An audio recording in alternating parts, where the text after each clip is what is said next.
In Matteus 25 vers 31 tot 46 hoor ons dat Jesus Christus in majesteit en luister kom as die Heer van die Here en die Koning van die konings en dan sy plek inneem op sy koninklike troon en as regter oor almal sal oordeel.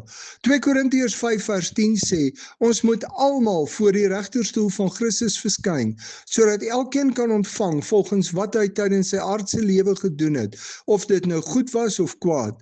As Openbaring 20 vers 11 tot 15 oor die laaste oordeel praat, dan hoor ons dat letterlik almal wat ooit geleef het voor die regterstoel van Christus sal verskyn en dat almal wie se naam nie in die boek van die lewe geskryf is nie, in die vuurpoel gegooi word.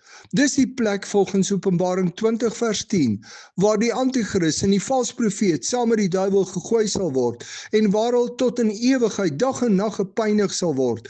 As jou naam nie in die boek van die lewe geskryf is nie, gaan jy dus na die plek van pyniging. Volgens Johannes 7 vers 37 tot 39 ontvang hulle wat na Christus kom die lewende water.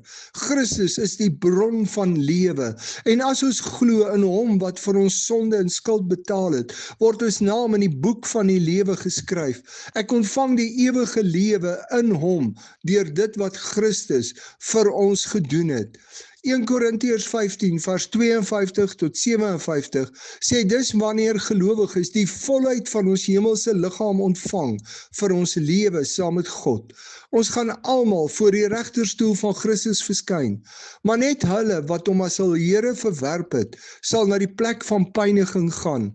Waar gaan jy opeindig as Christus kom? In die hemel of in die hel? Hoekom sê jy so?